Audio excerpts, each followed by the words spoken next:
Next natin, itong spring guide. And itong recoil spring.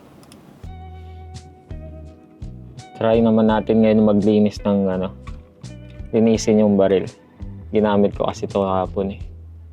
So, napansin ko parang nung sinilip ko yung baril niya, may mga langis-langis siya doon na kulay brown. Tsaka para matry ko na rin. First time natin to try to baklasin. Tapos linisin natin. Tingnan natin kung maibabalik pa natin siya ng gumagana. Meron akong video dito na naka-ready. Huwag kayo mag-alala guys. Kung paano siya baklasin. So tutorial to kung paano siya baklasin at linisin at the same time. Di ko rin alam kung paano siya baklasin at linisin. Sabay-sabay tayo matututo. So yung unang step, syempre tatanggalin mo yung magazine. Ito pwede rin to baklasin tsaka linisin. Pero medyo mas advanced na yata yun. May siyang problema, bago pa naman to Yan na muna natin yung magazine. Itong mismong baril, una mong gagawin pag babaklasin siya, may mga nuts siya Ito yung sa slide lock. Pag wala ng bala, yung gumaganon yung baril. Ayan dahil yan dito. Umaangat yan. So, pwede mong hilain lang yan pababa, babalik yung slide. Pero, ang ina-advise nila, huwag mo to i-pull down lang para bumalik yung slide. Hilain mo yung slide konti. Nakita nyo, gumalaw siya dun sa kinapapwestuhan niya. Hilain mo lang konti para walang friction, tapos baba mo na to. Tapos pwede mo lang bitawan yung slide, tapos hammer down. Sa hammer down naman, pwede mong pitikin lang para pumalo. Pwede mo rin dito sa 1911, hilahin mo siya pababa para ma-engage niya tong isa pang safety. Tapos pwede mo nang kalabitin. Alalayan mo siya pabalik. Pag babaklasin, ang alam ko kailangan muna siyang ikasa. Kasa mo muna siya para bumaba yung hammer. Tapos may isa pang notch. Ito yung notch dun sa slide lock kanina. May isa pa siyang uka na malito. Dito ka naman magbabaklas. Yun naman yung itatapat mo ngayon dito sa slide lock. Tapat mo lang siya dun. Tapos meron siya dito sa kabila. Ayun parang may nipple. Tutulak mo to. Pwede siyang, madali lang siya itulak Pwede mo siya matulak ng daliri. Pagkatapat nun dun sa uka, yan, tatapat mo yan. Ito, tutulak ko ng isang kamay ko yung nasa kabilang side. Tapos alalayan mo lang siya. Madali pag nakaganito Kita mo, umaangat na to. Tapos pag naangat mo na siya ng medyo significant, pwede mo siyang dukutin dito sa kabilang side. Then, pag natanggal mo na yan, pag binitawan mo yung slide, magsa-slide na yan all the way. Meron ka na ngayon tatlong parts. Yung body, tapos yung pin, huwag mong wawalain. Tapos itong slide. Ano na tawag dito? Upper barrel. Yan, malangis-langis siya sa loob. Madumi. Ito, mamaya na to. Baklasin pa natin to. Kasi ito may mga gagawin ka pa dito para maabot mo yung pinaka-barrel niya Ito yung may pwedeng tumalsik pagka tinanggal mo yung pinaka-slide. Kaya dahan-dahan lang daw yung dapat. Tinanggal lang siya ni ate. Teka, balikan ko lang yung video ko saglit. So ito, inila lang siya ni ate. Tanggal na siya. Ganun ba siya? Ito. Itong nasa dulo na to. Natin okay. Iba din. Meron siyang parang nipple. Ayun may pototoy siya, tapos may butas to sa dulo na nakashoot dun. So pag inila mo yun, okay na. Tanggal na siya. May tama at maling side ba yung spring. Pero feeling ko baliktaran to kasi spring lang naman siya. So natanggal na natin yan. Itong dulo, ay meron pa pala siyang ganito. Pagkatanggal ng pin, eto, mahila mo rin yan palabas. Yan yung nandito sa dulo, yung nakausli, na parang may pindutan. Yung barrel, base dito sa napapanood kong video na to, inikot niya lang. Ito to, may tool to eh pag sa real steel na barrel niya. Ito, iniikot niya lang to pang. Tapos, pwede na daw siyang hilahin. Okay. Kasi parang may ano siya, may latch ay no. May bakal. So, yun lang yung lock niya nga talaga. Tapos, pwede na nating dapat supposed to be. Pwede na nating matanggal yung barrel. Pang. Although, hindi ko alam kung ano yung mga kasama at hindi dapat kasama pag hinila ko to. Pero tingnan natin kung ano ang mga sasama. Pang. So, natanggal ko siya. Yung barrel. So, ang naiwan ngayon dito sa slide, ito yung parang pumpet. Tapos may dumi siya. May parang plema siya sa loob. Ayan. Bali, ito na yung... Ito, makakalas mo pa to eh. Furthermore. Pero medyo intense na yun kasi magtatanggal-tanggal ka na ng tornilyo. Kaya, maglilinis lang naman tayo. Tsaka hindi mo siya totoong baril na may mga pulbura. Tanggalin lang natin yung dumi. Tapos i-lubricate natin kasi bago pa siya. Ito yung sinasabi ko. Kaya gusto ko siyang linisin. Yan yung nasisilip mo pag kinasa mo. Tapos sinilip mo dito sa kung ano matawag dyan, sa ejection niya.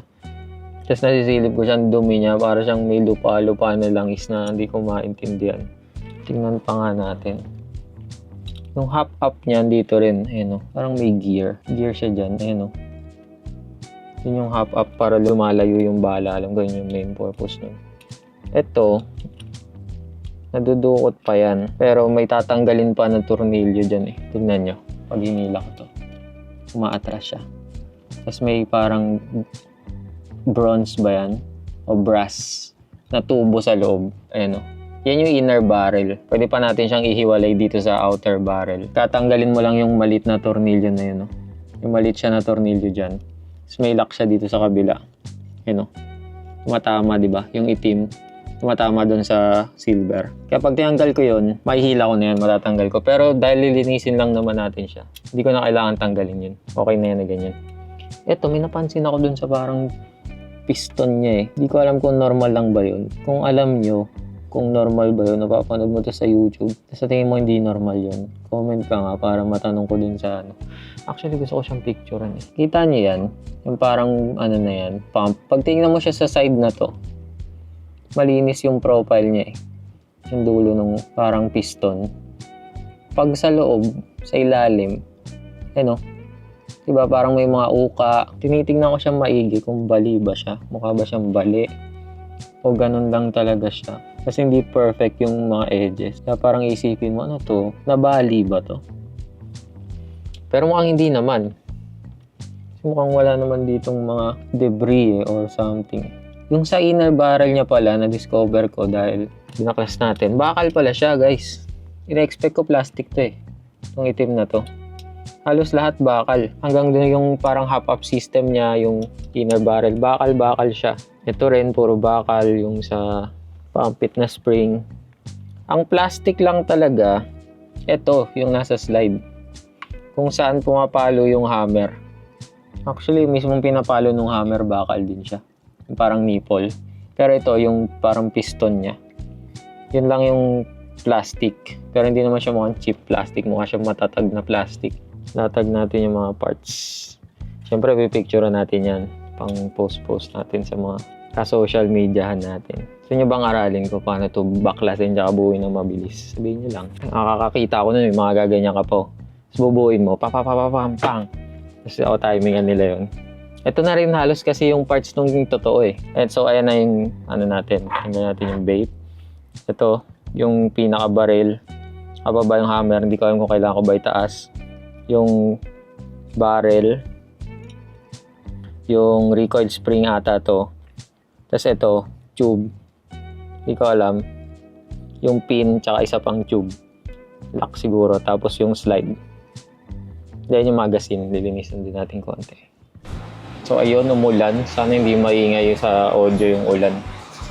Sana rinig pa rin. Walaw. Anong gagamitin natin sa paglilinis? Hindi ko rin alam. Hindi ko alam kung anong maganda eh. Pero meron ako ditong microfiber para yung pang salamin. Wet wipes, tsaka basahan. May alcohol din ako dito. Nasaan na yun? Alcohol. Pa ba? Cotton buds. Siguro kailangan natin ng cotton buds. Tissue. Anong uunahin?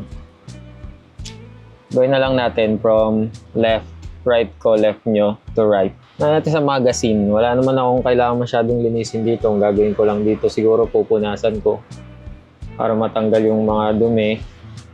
Hindi ko alam kung pwedeng i-lubricate to eh. Sabihin nyo nga kung nilulubricate ba o hindi. Pero kahit konting-konti, pwede naman siguro. Hindi naman siguro masama yun. Gusto natin yung silicone oil kasama. Ang cute niya nga, liit eh. Ito. Kung saan ka nagkakarga ng gas, saka kung saan lumalabas yung gas, lagyan mo lang siyang konti. Konting silicone oil.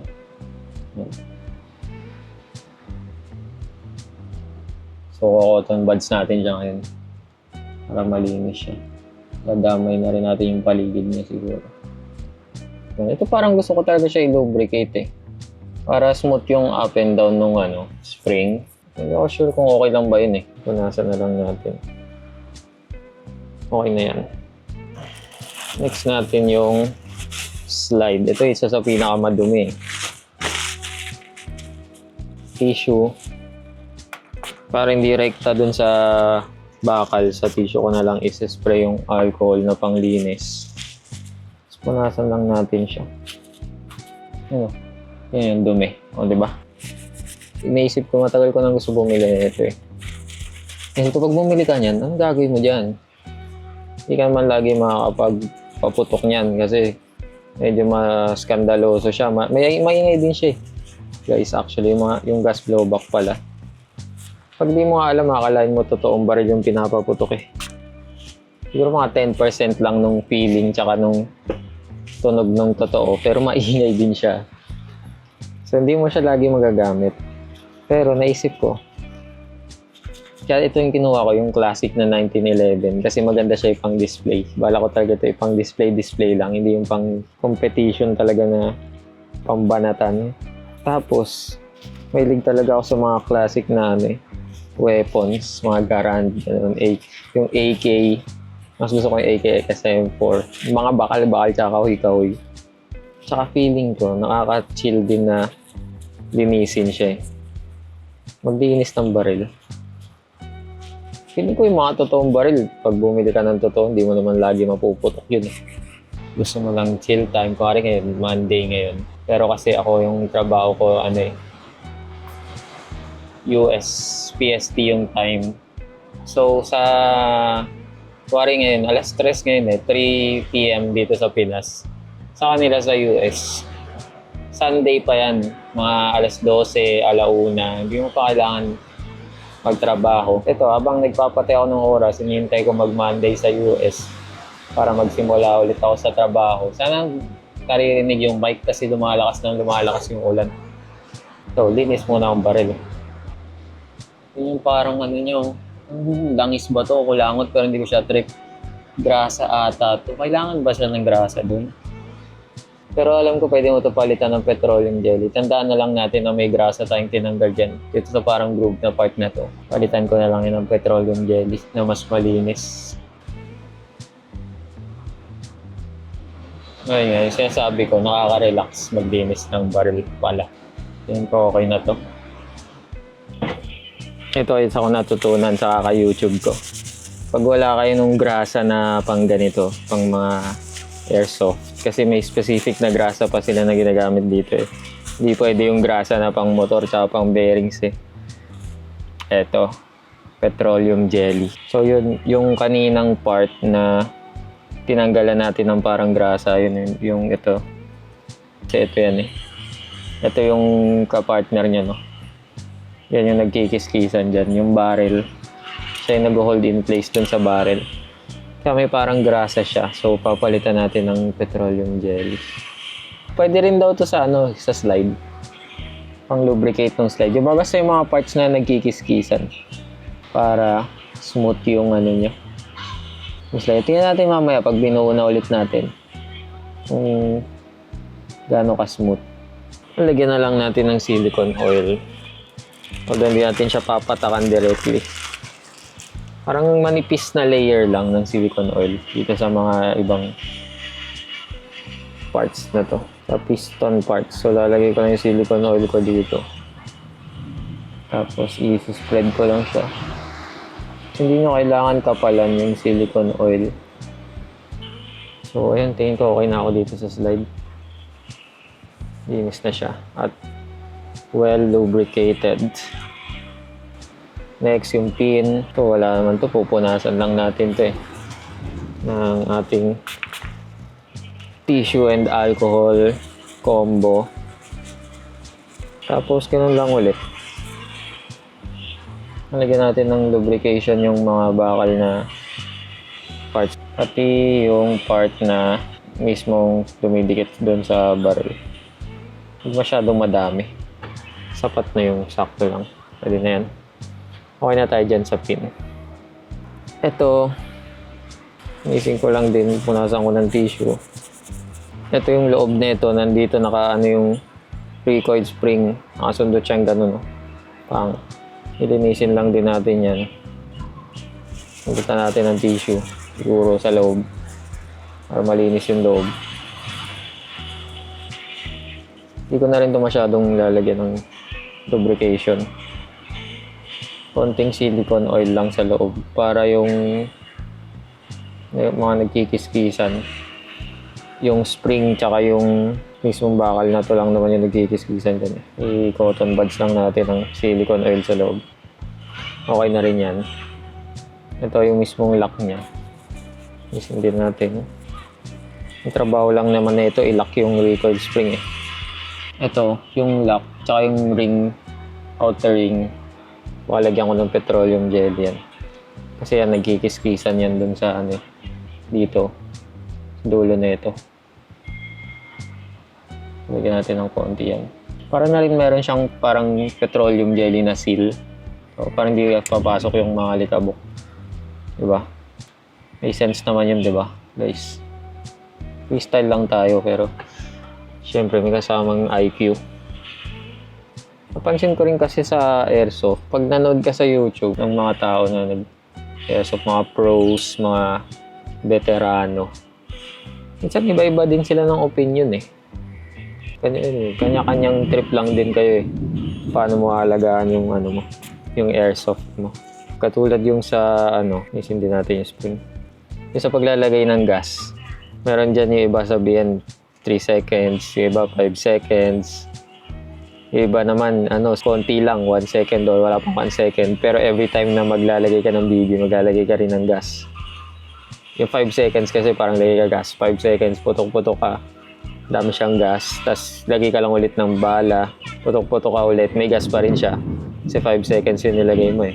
Tingin ko okay lang din yun pare-pareho. Kasi tinry ko din eh. Okay lang yun. Basta ang mahalagang may gas tsaka may bala. Isin din natin tong parang pin na to. Ito recoil buffer yan eh. Kaka-YouTube ko natutunan ko. Parang may goma siya. Yan yung buffer niya. Pagka kumakasa-kasa. So yan, tanggalin natin yan. Sinisin natin tong tubo na to. Sinisin natin ng alcohol and tissue combo. Sukin natin tissue. May butas eh. Sundin natin yan. Yun ang shiny clean. Ang ganda. Sarap hawakan, no? Shiny pin. Kung ano man tawag dito. Pati yung meron siyang isang washer tsaka yung recoil buffer. Hindi lang kakalimutan kung paano nyo siya binaklas. Naka-sandwich yung recoil buffer. Nakaganyan. So yung bakal na yon, yung recoil buffer, tapos may bakal ulit. Tama ba? Ganun yung naalala ko kanina eh. Yung tinanggal ko siya. Tapos lalagyan din natin ng lubrication. Clean and lubricate is the name of the game, guys. Parang may coating siya ng petroleum jelly para madulas. Kasi itong pinaka-recoil buffer, papatakan natin ng silicone oil. Yan. Kalat lang natin siya. Para hindi rumupok yung plastic. Yan siyang layer of protection. Shoot natin ulit doon. Balik natin yung washer. Balik natin yung spring. Hop. Baliktad. Ganun. Kung paano nyo binaklas, ganun nyo rin ibalik. Para 100% sure na kumukulog. Lakas ng ulan nyo yun. Mga nakaraan, mainit eh. Ito na. Barrel, yung pinakamadumi sa lahat. Sakto, bago yung tissue ko. So, linisin natin siya, yung labas muna. Alcohol.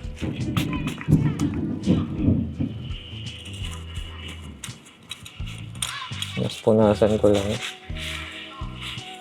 Yung rosca sa harap. Tapos, ito na mismong bakal na to. Medyo pupunas-punasan din natin. Ito yung importanteng malinis eh. Yung parang staging area kung saan umaakyat yung bala. Isopropyl alcohol.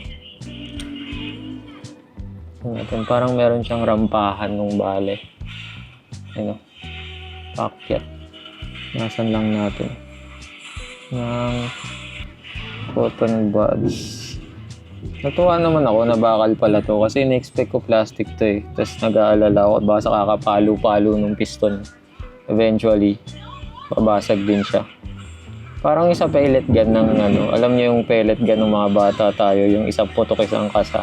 Di ba plastic yun? Tapos katagalan sa kakaputok tsaka kasama may mga internals na nababalik. Kaya parang hindi siya talaga tumatagal. Mahilig kasi ako sa ganun ng bata ako eh. So, alam ko na yun pag bumibili ako.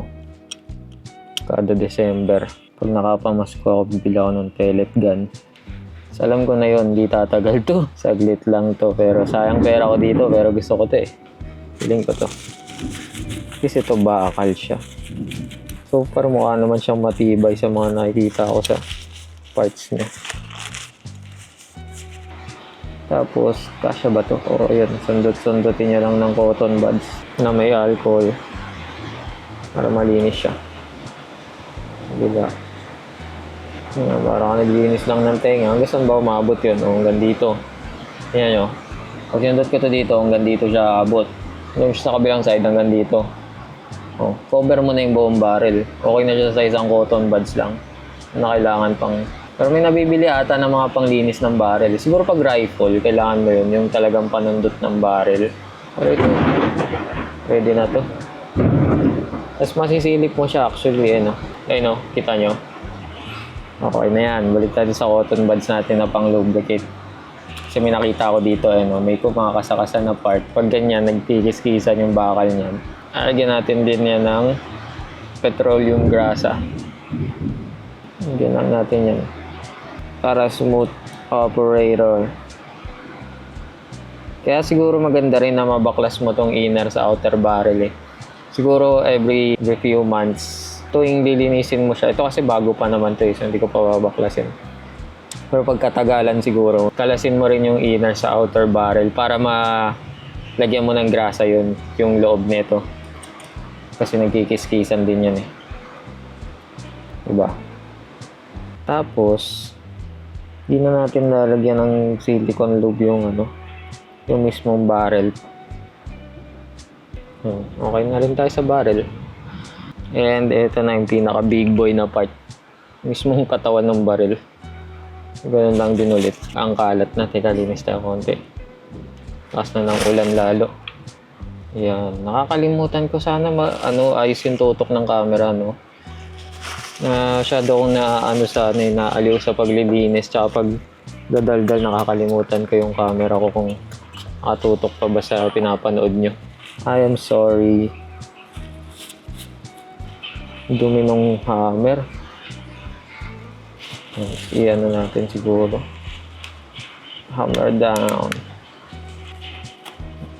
Punas-punas lang.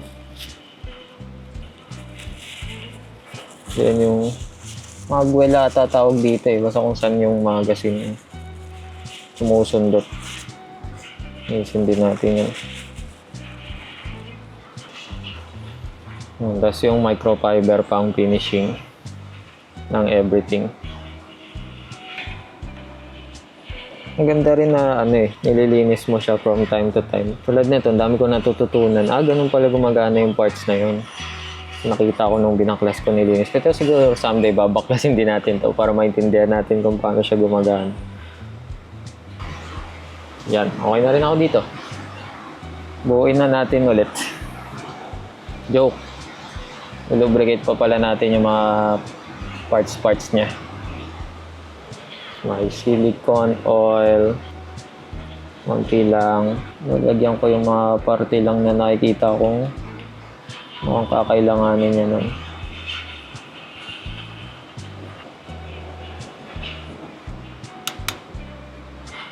Dumi, ito yan. Bakit mo nililinis? Hindi mo totoong baril yan. Eh, yung dahilan kung ba't ko nililinis. Nakita mo? Gaano kadumi yan? Yung dumi na yan, pagkatagalan yan ang sisira sa mga pyesa niyan. Kasi maraming mga parts na gumagalaw eh. Moving parts, grinding parts. Siyempre dapat malinis at well lubricated para accurate lagi yung putok nyo. Bukod sa tatagal siya. Dami ko sinasabi kanina pa mga benefits ng paglilinis. Pag kayo ba naman, di pa kayo naniniwala. No? At this point, 30 minutes na ata itong video natin. Di ko alam.